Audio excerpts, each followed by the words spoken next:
You know that moment when you're cozied up at your favorite bar? That's what we do every week. A lot of the stuff that I was doing back then, I look back and I was so silly and so crazy. I had a liquid nitrogen ice cream shop. The girls were wearing bikinis and lab coats and making liquid nitrogen ice cream from alcohol. And it was just like this only in Las Vegas crazy thing. The Speakeasy is a raucous ride through the world of spirits, cocktails, bartending, and more, with hosts who know a thing or two about making drinks and drinking them. I don't want anybody to be apathetic about this brand. I want them to feel something, even if it's negative, hence our fresh FCK tagline. I don't know if I'm allowed to curse on here. Please. Yes. Yeah. Okay. Pull up a chair and join us for the world's longest running cocktail podcast, The Speakeasy, out on Fridays, wherever you get your podcasts.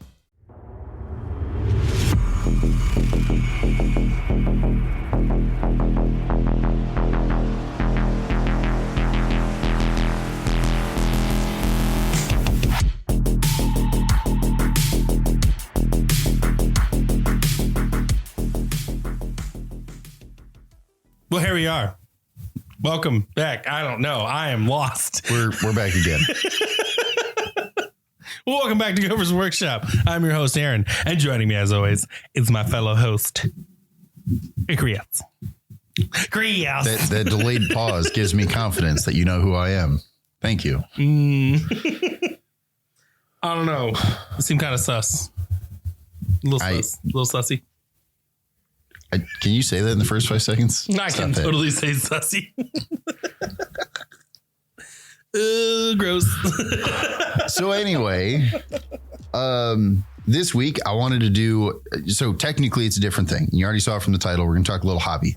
We'll still talk about some rules and stuff at the end, but for 11th, that is, because we got some more updates. But when it comes to hobby, this isn't just about, hey, go do your hobby. We've talked before about like, hey, hobby's important, get it done, go put in a little effort, have some fun with it. But what I want to talk about is kind of some of the, I don't want to say secrets of hobbying, but the things that I feel like nobody really says about hobby judging. Mm-hmm. So let's start with the most common question I get about hobbying as a judge is how much can I get away with? Like, what is 3 colors? Does this count as basic? Like, yes, right. If you prime it silver and pull it in on oil, there is gradient. No, that does not mean there's 3 different colors on your, stop it. Zenithal priming does not count as 3 colors because there's a white and a black and then a gray because it kind of, the white didn't get on it very well. Like, no, it doesn't count. Stop it. Also, in the world we live in, do you know how much easier it is to hobby now than when I first started? Contrast paints didn't exist. Zenithal prime, single contrast. Holy cow, it looks like you put in hours of effort. God dang, it's not that bad.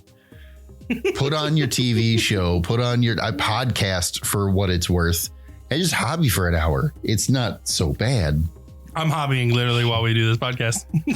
I know, but also, why are people asking me if they can get away with this as 3 colors? Like, oh, but I put some silver on the gun. Yeah, but you primed it and then put silver on the gun. Where's the 3rd color? Also, if you have to ask me, does this count as 3 colors? I don't even want to look at the model. I'm going to tell you no. Stop it. I'm just going to tell you no. Anyway, assuming you do real amounts of hobbying, here's what I actually want to talk about. Hobby judging. It used to be more common than it is now, but there are still lots of places that do it. When you go to a tournament, they have like this little side game of like, put your armies out while you go to lunch and we'll, hobby score and we'll give like a prize for best hobby or things like that. How do you get that? Obviously, you have to put in some work, but assuming you're trying to go for it, now you're amongst several people who put in real work. This sounds great. How do you actually win when you're already in that group? Basing. Holy cow, basing. I'm telling you right now, basing and good basing. Not like, well, I put, I painted the base moot green and then fixed the rim so it was black again. Like, I don't even know that counts. It does technically count. So you get your like 10 points for hobbying. But if you were trying to show off of like, look how well I hobbied, it just takes away from the model. Do actual basing. Yeah. So I remember my first GT I went to. I came to you and I said, what does it constitute for hobby points? Mm-hmm. I'm not looking for the bare minimum. I'm looking for what is expected of me. And you had originally told me, well, your models are painted. You've done good on those. That's fine. You've got a bunch of colors. It looks like you put some work in. You cannot leave your bases black. You can't. Because I was one of those people that painted my bases black, painted the rims. It was like, okay, it's done. To be fair, that's a GW thing. I'm not saying you can't because like I don't want it. I'm saying I'm going to an official GT. Yeah, to get your 10 points, you need to do some basing. You're right. That's not even like what will make your models look good. Mm-hmm. That's just the minimums to get your 10 points. You're right. So I went to my first one. You told me like I got to do some basing on it. I went ahead and got Badlands, put some basing on it, and you said good enough. I did like some Nuln Oil on it. I textured it. Went and looked at some tutorials. You're like, yep, that's great. Now we fast forward to my second big event, which was Adepticon. And I thought, boy, howdy, I'm done already. I painted my whole army. I'm good. And you looked at me and said, you need to level up your basing. What that meant was I needed to take more time. I needed to add boulders, rocks, grass, different features, things that actually leveled up the basing where it didn't just like all of them look like plain dirt and that's it. I had to add extra depth to the basing, tell a story with the basing. And the most important part, it had to go with my board, my display board. Yep. And we'll get to display boards in a minute, but the most common thing I see is sand, right? Yes. Somebody slaps some glue on the base, they dip it in some sand, they wait, they brush off the rim, they paint the rim black, and they're like, look, I did it. It's got, the sand has different colors in it. So it feels like it's not just flat and blah, blah. And no, sand is the biggest trap of basing. I wish people there is a place for sand. Also, if your base looks like sand, you're probably wrong. It's just not good enough. That is I don't care about this army. I just need to get it done. Sand as almost like a tuft where you've got I've got basing, but there's a little tuft right here. Yeah. And that tuft is sand. That's okay. Using sand literally as filler, right? So when you were talking about using Badlands or whatever else, here's the thing I've done a lot. The texture stuff that you get from Citadel, it's not that cheap. It feels like it goes surprisingly fast. It's a really good way to make that stretch. You take a glob of it out, you mix it with some sand so that you don't even see the sand, but it's literally fluffing out the amount of product you're using. That saves you buckets of dollars because sand is nice and cheap. Yep. But the reality is it doesn't look great. And one of the biggest issues with sand, I think, is that people don't get fine enough sand. You've got these, 8-foot tall giant space marines, but they're 1.5 inches tall, 2 inches because they're on a tactical rock. They're still tiny. When you get the sand, that's no, I went and picked up sand from outside. Yeah, that's cheap and it saves you money, but also they're literally walking across the biggest gravel you've ever walked through. That's what it looks like. And that's why it kind of detracts from the story. That's why it kind of doesn't look as good. You're not quite sure why, but it doesn't quite seem good enough. Now I have done that very thing, but I did it in a way where these guys were on mountaintops and hilltops and the rocks were naturally bigger.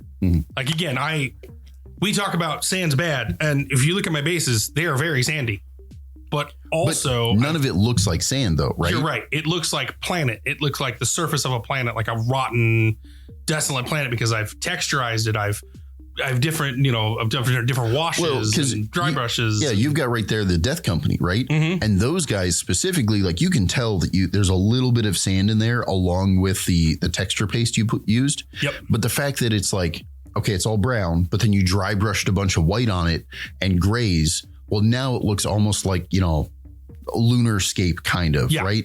It's not super, There's not a bunch of impact craters and whatever else, but you've got this like almost moon kind of theme working. That's great.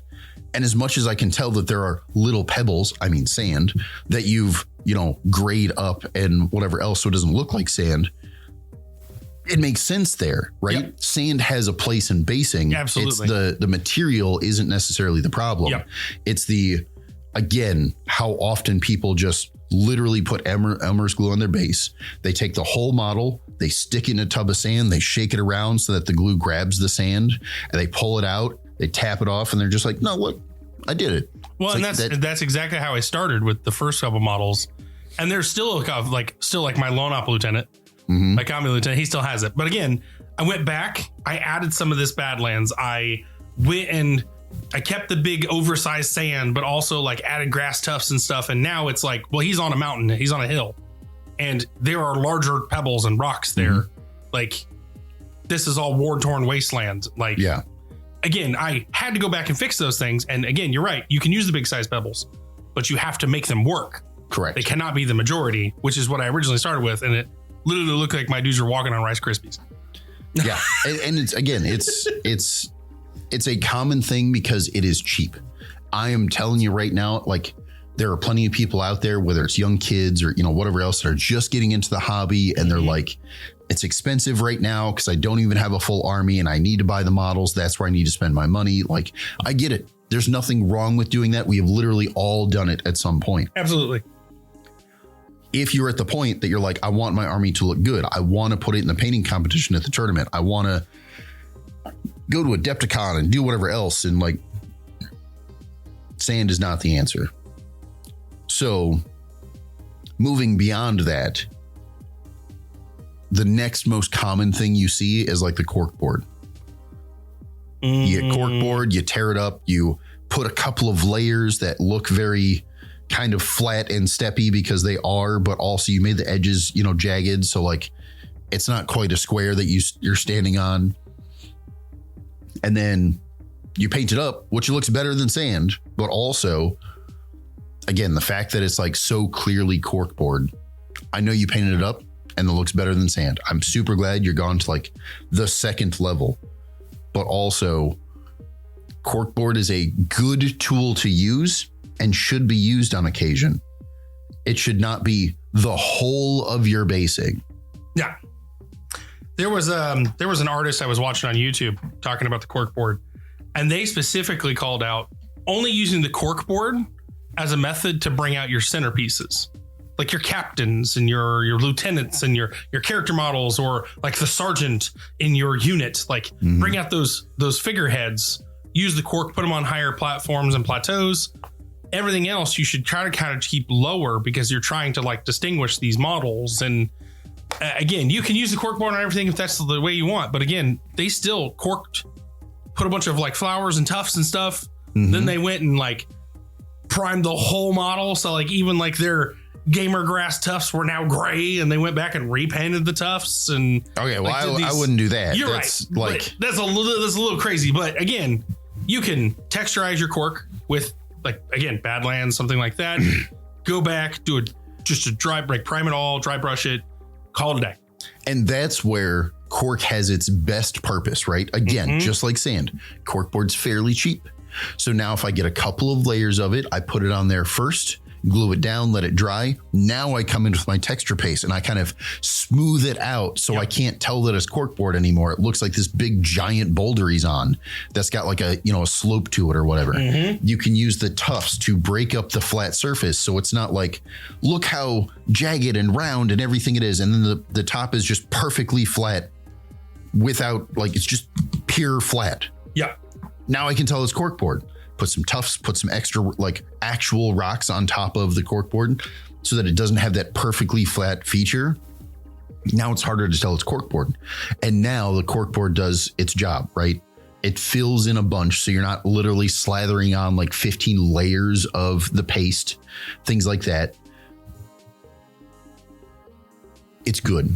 Yeah. But it should not be the whole of your basing. No. Okay, so now moving on to the next level beyond do better basing. Display boards. I'm telling you right now, display boards are the secret to winning hobby competitions. And I don't mean like Golden Demon, where it's like single miniature. I need a whole display board for the single miniature. Like, that's not what they do. But I'm talking about, you're going to your RTT, you're going to a GT, and they have like a hobby prize. So they tell you to leave out the army you're playing to get judged. I'm telling you right now, I don't care how well it's painted. Someone with a display board is going to win way before someone who doesn't have a display board. Right. If you don't have a display board, secret time, try to use the mats that you're playing on, right? Like literally, because when you go to a tournament, right, you've got your mats that you're playing on, and then in between each mat, there's like a little bit of a gap to place your, your drinks or your dead models, things like that. If you're going to leave your army while you go to lunch and they're going to judge it, don't leave it in between the two mats. At least put it on the mat so that there's like, look at this, grassy field that we're playing on with the buildings behind it. Like, that alone helps. I used to put my models on some of the buildings that they gave us to play on because it gave you that 3-dimensional effect to your army. These are minor things you can do to help, but that's assuming you can. Now that you've got like all the template setups and things like that, it gets to be a little more rude, let's say, to move all the buildings and mess with the terrain layouts. You should bring a display board. It makes everything look better. It makes your basing look better, assuming it matches, makes your models look better. Yep. The number of times where like new painters or painters that want to get better have talked to me about like, oh, well, does it really matter what you prime with? I'm going to cover it all up anyway. It does, right? Like priming with Gray Seer versus Wraithbone gives you like a cold tone or a warm tone. Priming with white versus black gives you like much brighter, kind of poppier colors with the white, gives you much darker colors with the black. So like this little tonage, you can tile that together. If you're doing like Gray Seer prime, everything's got a cold tone. Well, now you do a display board that's like icy winter, whatever, or even like moonscape sort of thing. That cold tone helps bring everything together and your models look objectively better. You want to do like this deserty kind of beach sand like thing, that works too. Use Wraithbone, get you that warmer tone, and then it all works together and it looks better. Your models aren't painted any different, but they look better all of a sudden because everything around them makes more sense. Well, and I'll go a step further, because some of you are inevitably going to do the thing that you hated there, that people have recommended you not do. I did it. You're gonna paint your army white. I absolutely recommend you from the get-go. I have done all the primers. I've done all the variations. I'm telling you right now, either prime it Gray Seer or you're priming it White Scar. And you can still do the same effects, but the reason is because either way, you're going back with Corax White. You're going dark to light. You're not. But again, it brings that tone. It's that tone. If I were to use Bone Wraith for my white, well, now I'm going more like this yellowish tinge on when I put that Corax down, and like I'm going for those bright whites. I gotta go right in from the get-go, either with a neutral gray or a bright white. Again, it brings back to your point of careful what you put down in, because it absolutely matters for your primer. Yeah. White is the most punishing, I would say. It is, but that kind of the same argument goes for certain colors prefer certain things, right? So like if you want an actual white, Gray Seer or White Scar, totally makes sense. Yep. If you're going to do a yellow, you probably don't do Gray Seer, right? Yeah, you'd rather do, or you definitely don't do black. No. But you know, like a Wraithbone or a pink or something like that can influence how your yellow hues. That all makes sense. As much as that's the case, I'm going to make the argument of like, you could have Wraithboned and then white. Sure. But it turns out it would look yellowy until you put it on a display board where it makes sense. Yep. And then now that you're on like a Martian everything's orange and red. It's got that hue effect to it, and it gives me like that yellowish effect. It totally works, right? Absolutely. I wouldn't Wraithbone because you're right. Off the display board, it looks yellowy, and why would you want that? But you can make it work. And the display board is the thing that makes everything look better if you do it right. Now, moving on from there, display boards also should not be, half-assed, right? When you get your display board, everyone starts their first display board and it's bad. My first display board was awful. It happens. It's okay. It's a learning process, right? It's okay to have a bad display board. But the idea is the more time and effort you put into your display board, not only does your army look better, but the argument is display boards are not disposable. The first couple that are bad, absolutely, they're disposable. I didn't know what I was doing. I used it one time because I was required to have a display board. Yeah. Turns out I didn't like it because it didn't turn out the way I thought it would. Throw that thing in the trash. But when you put in real time to a display board, when you finally get it right, that display board, I had one display board that I think I used for like 4 or 5 years for multiple different armies. Like 2 different armies, same display board. It looked so good. I just ran with it and it was great. That's what you should be going for. Put in extra time, get extra good hobbying in, have your display board, not just for, hey, I'm going to Adepticon this year, but every tournament you go to for the next couple of years. Maybe you have 2 different display boards that both look really good because depending on which army you play, these guys have like the moon or the icy basing. They can both use this display board. My 3rd and 4th faction have like a jungle muddy theme. They can use this other display board. And now knowing that, you can make it work for multiple factions. And because I put in the extra time, I can make it work for multiple years. Yep. I'm going to be that guy, right? Like I'm going to show up to my tournament. And even if they've seen the display board before, because I changed my list around, people are still going to look at it and be like, man, that looks really good. I really should do a display board. Oh man, my display board doesn't look very good, or whatever it is, right?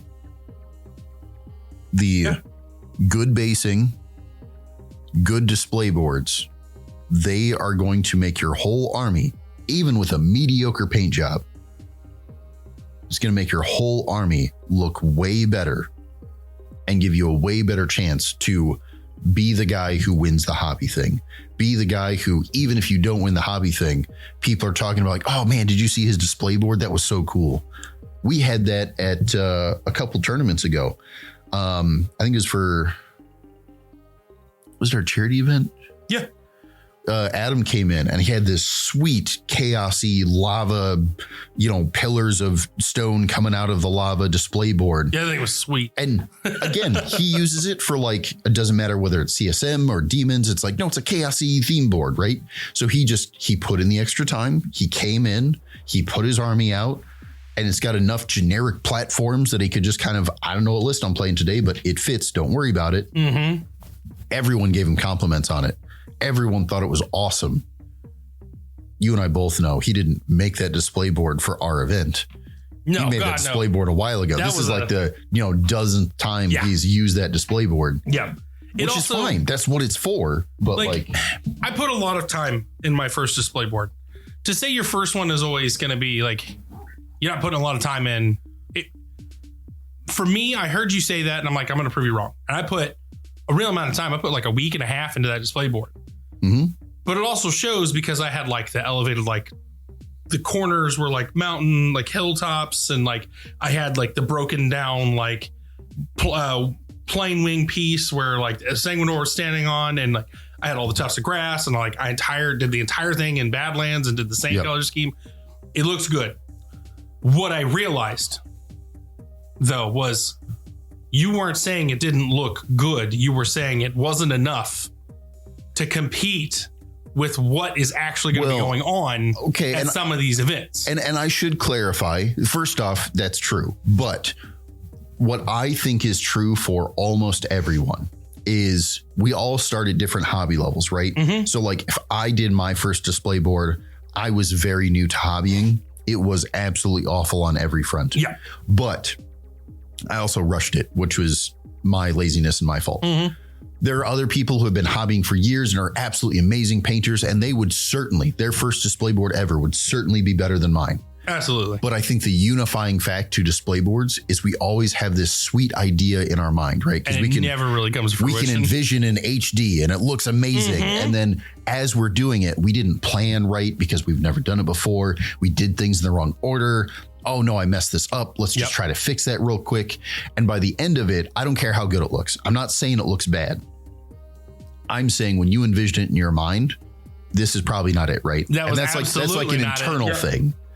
So your first display board is never going to last, mostly because you haven't had the practice. Yeah. You weren't able to plan properly. You didn't know how much is overreaching for your skills, how much is like, I could have done more. I thought this was going to, I didn't know how long it was going to take me to do this. Because again, like my first display board, I'm like, oh, we're going to go to GT. They require display boards. I should build one real quick. And I knew that like 2 months out. And then what happened? Like 3 weeks out, I'm like, oh shit, I got to start. Crap, if I never did that display board. Right. If I had started 2 months ago, what I knew, it'd be way better. So yeah, planning is never right. Envision is never exactly what shows up the first time. Build a display board. Know that no matter how good it is, no matter how bad it is, it's okay. This is a learning process. Yep. That's probably even true for the second one. Hopefully not, but probably. By the third and fourth display board, that's where you get to be like, I've had some practice. I knew I was supposed to do this step before that step. These needed to be glued together before I started carving things because now it looks more, uniform and clear. We had one of our guys who came in with a display board just prior to Adepticon, and it looked really good.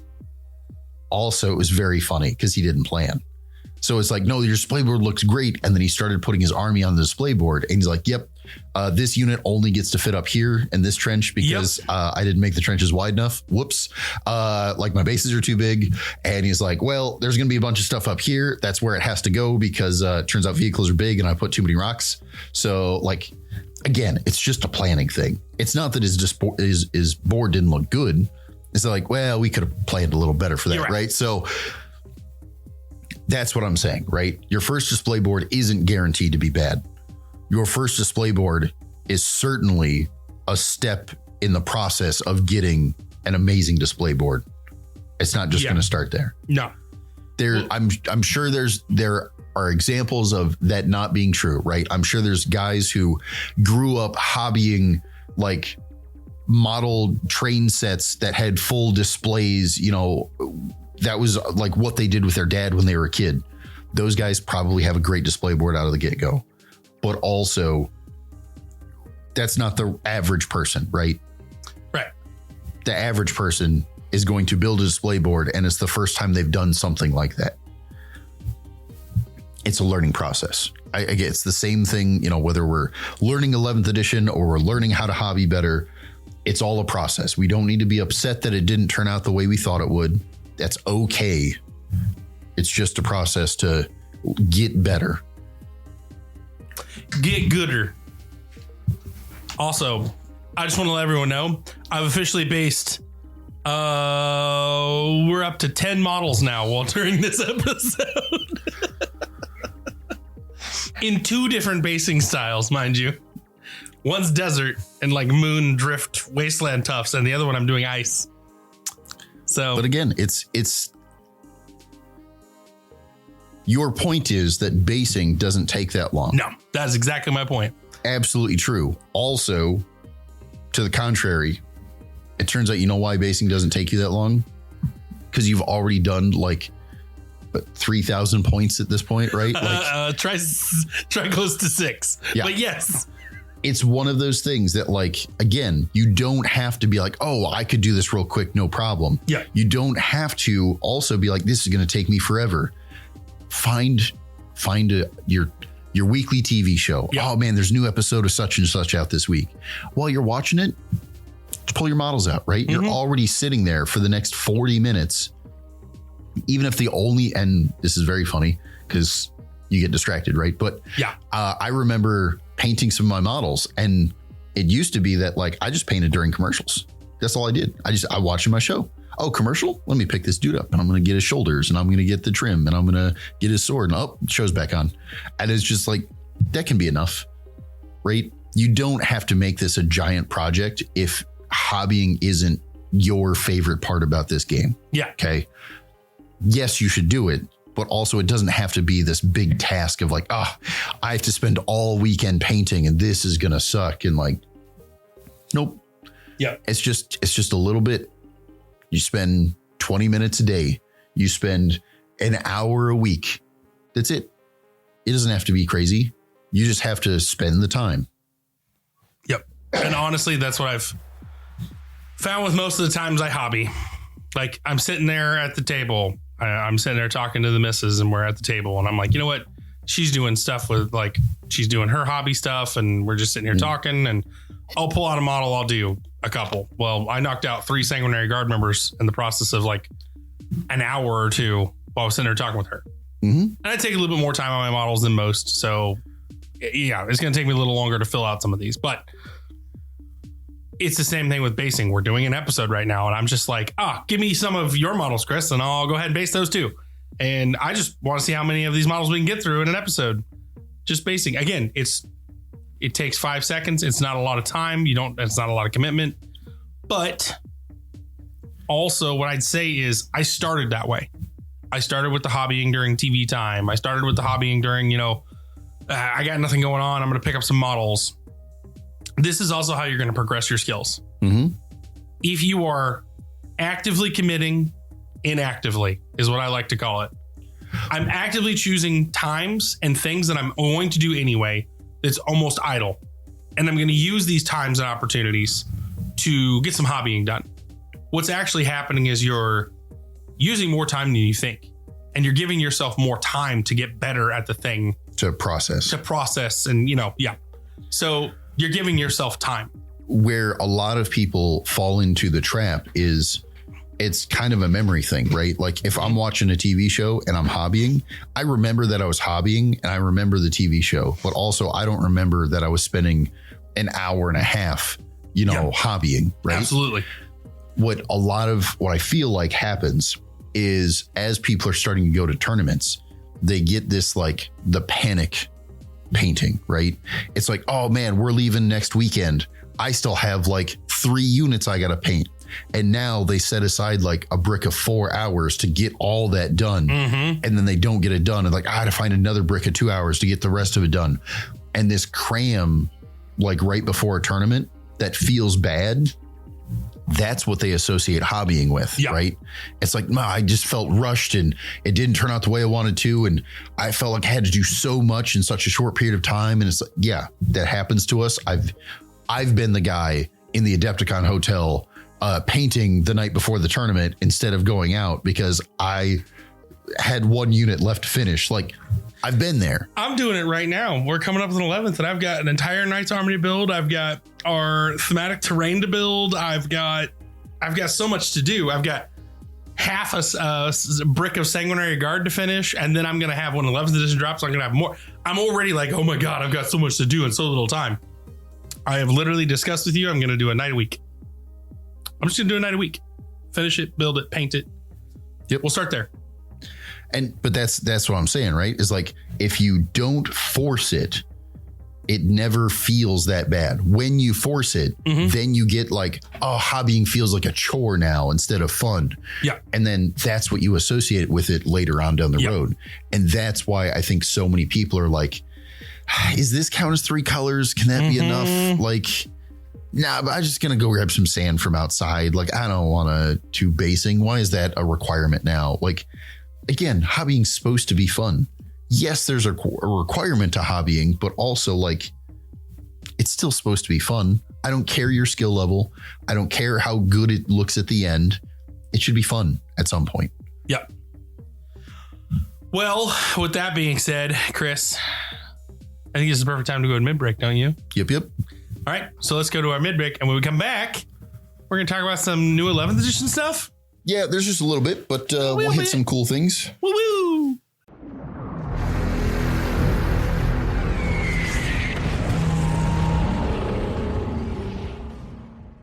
Well, here we are, middle of episode, Chris. Call me Malcolm. I'm in the middle. God, I hate you. You want shitty dad joke? I got a shitty dad joke. Boom. So anyway, we're in the middle of episode. Time to do the thing, Chris. Patrons. So first up, we have to thank our Guardsman patrons, Matt's Mini Minute, Captain Beefalo, and Andy.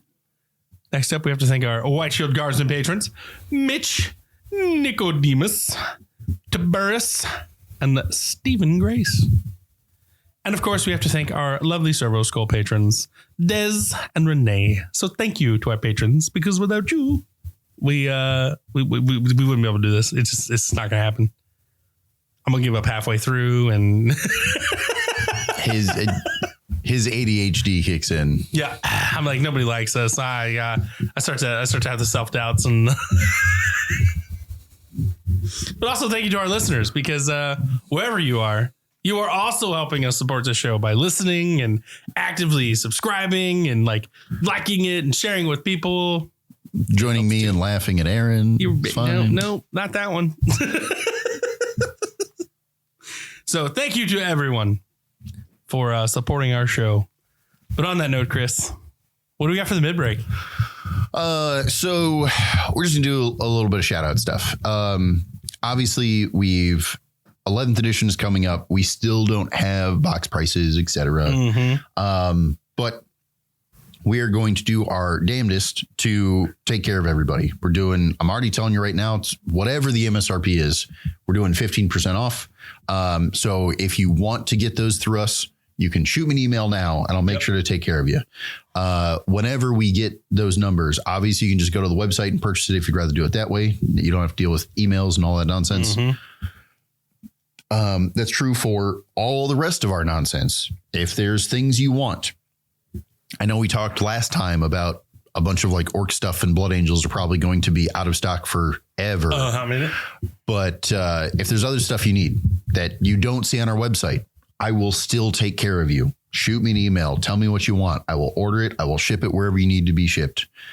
We're just started working on international shipping. So for those of you that want to get a thing through us, we're still kind of testing out certain things, but we know it is technically working. So we should be able to help you. Let us know. We'll take care of you.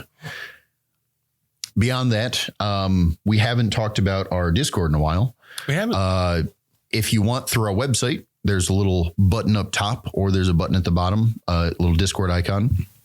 You can join our Discord. It's a good way to find out, A, when we're running events, B, when we're doing sales and things like that. When pre-orders go up, things like that, you can ask us questions, whether it's rules or ordering or whatever else. It's a great place to be. We've got a pretty good sized community in there. And we've got a hobby section, since it applies to today's episode. You can show off all the cool things you're painting. It's a good time. Come join us. It's the good old time. We've already got, in fact, we've got a couple people that have shared some of their hobbied. One of them is Magnus has been hobbied. Yeah. Ooh, actually, you know what? I do want to, this is not a mid-break thing, but we're doing it anyway. There was a hobbied picture that I saw someone do last week. I think it was maybe a week before. They absolutely use the old 80s and 90s painting tactics. It looked hilarious, only because it was pure nostalgia. I'm not saying it looked bad, but it's very funny how it was pretty common back in the day because it was almost all metal minis. Mm-hmm. So the painting style was just so much different. So if they took a close up picture of it and it looked a little rough, not because it was bad, but because it was in that style. So it's very splotchy and very kind of big dots that get almost wet blended, but not really. But then the whole idea of the technique is you set it on the table 3 feet away and all of a sudden your brain just like blends all the colors together and it looks super, super good. So it was really funny for me to see, because I was just like, oh man, I bet that's an old guy. Like that's how he's been painting for decades, and it looks super good, but he just took like this close up picture so you could see the technique really well. I don't know why that tickled me, but it's just like, I haven't seen somebody paint using that technique in so long. It was very cool. I knew you got a kick out of it. Yeah. Well, on that note, I think that's it for our mid-break, Chris. So let's get to some 11th edition stuff. Oh, I suppose. Woo!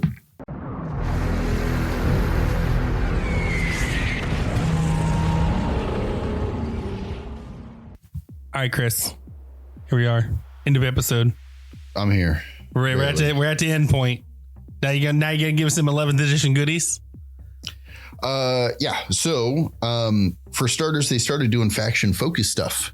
I don't even say it's like direct faction focus, but they kind of said like, here's chaos, and then they gave us like, here's what we're going to update for X detachment. Yeah. So they did that not just for chaos. There's also some Imperium stuff. I'm going to try not to cry about wolves. It's fine. But in the chaos one, I think had the most notable information from my perspective. I don't play chaos, by the way. Damn heretics.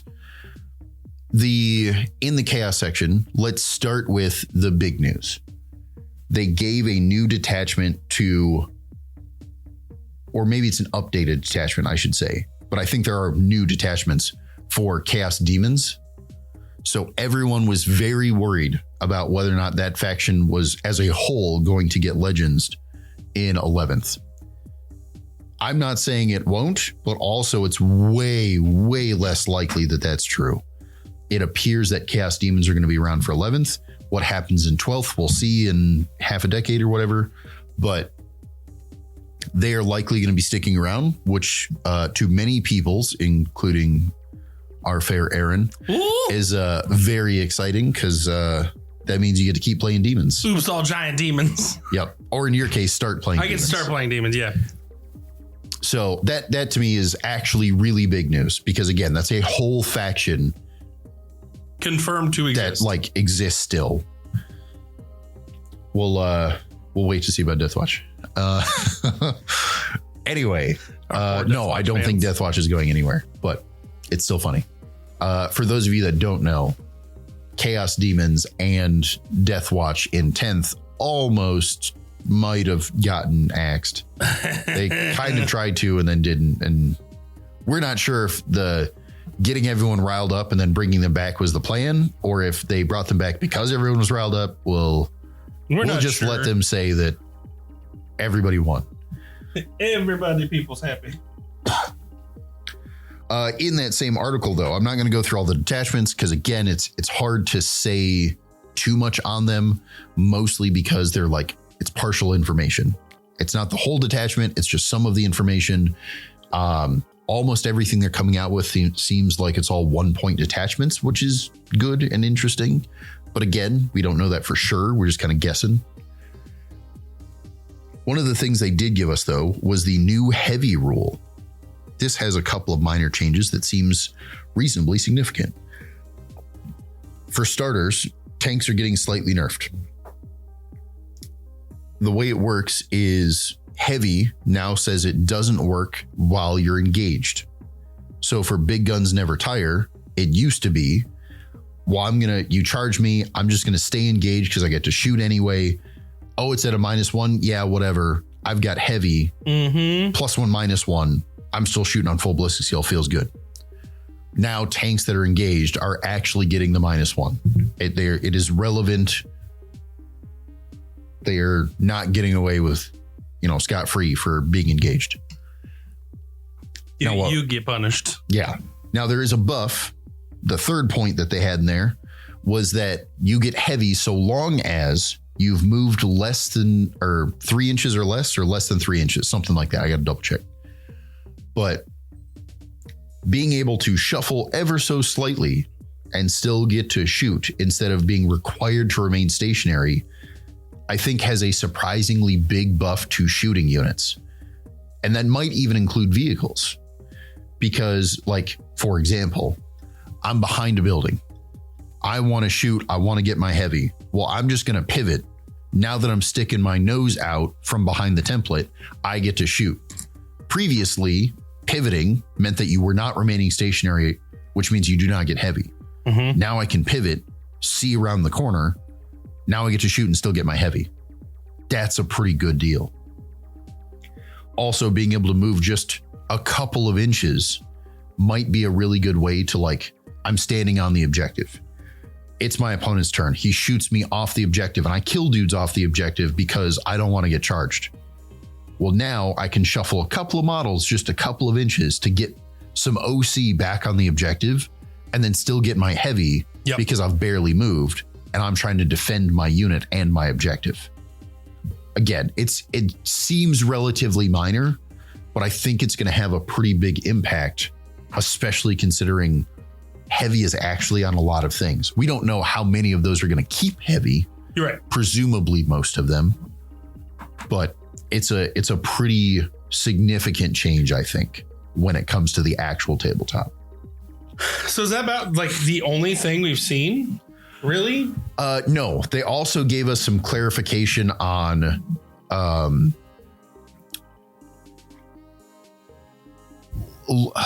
want to say loan up, but I think it was more of a clarification on like Overwatch and things like that. I know I had discussed with one of our Tau players the idea of being targetable via loan up now says that they no longer count as visible instead of they're just not targetable. Yeah. So this hasn't, so far, I think that's relatively the same, right? But there is one thing that was pointed out, that is to say they cannot be selected for spotting in Tau because they're not visible, and spotting requires them to be visible. I think this also applies to a bunch of other minor abilities. So for example, Necrons, since I play Necrons, you've got the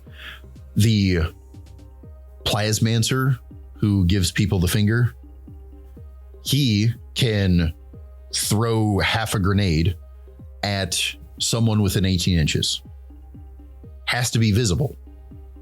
If they have 12-inch loan up, or in the new edition, 15-inch hidden, if I'm not within that range, but I am within the 18, I'll no longer be able to kind of usurp loan up. This is all, again, I don't want to say it's like, oh, it's changing the game and this totally, but it's very interesting and important to see how little verbiage change is needed to make a real impact on not just like this one scenario, but also many data sheets. Mm-hmm. Those are the two big things to me. Obviously, a majority of what they've come out with in the last week or so has been different detachments and kind of how they're going to update them, both for regular Space Marines, and then we got some Chaos stuff. They promised more Chaos stuff. Obviously, we'll get more Xenos at some point too, but I don't want to go too in depth on all that. I kind of want to stay focused on at least for me, want to stay focused on the rules. That way I can get that. And when we get the full detachments, I'll be able to make some real decisions then. Yep. Well, on that note, then I guess, is that all we got for today's episode? Yeah, I think it might be. We could talk about some of the detachments. I could continue to cry about how the Wolves detachment got nerfed. But again, I don't even want to say that, because while that is technically true in some aspects, I don't have all the information, right? Like, is it a 1-point detachment? I assume so, but I don't know that. Is it, they showed us some of the enhancements and stratagems. Did we get all of them? Presumably not. I could totally be full of it. Mm-hmm. But that's kind of how I feel about all of the detachment spoilers we've gotten so far. Yeah. It's fun to talk about. It's interesting to know there's going to be changes. it's really hard to make any choices on those. Like I can't build a new list for the new Space Wolf detachment they showed. Yeah. Because it's like, is it a 1 point? What missions does that unlock? They didn't tell us that. Like, I don't know, man. It's too hard to get ahead of myself. Well, in that case, then I guess this is the end of the episode. Yep. Hopefully I'll be a little less sick next time, so I sound less dumb. But we'll keep coming at you every week with the spoilers and the cool stuff coming. Woo woo. Well, until next time, thank you all for listening. Tune in next week. Hey everybody, it's Aaron. I want to thank you again for tuning in for this episode of Gopher Games Media with us, hanging out, listening. Remember, leave a 5-star review.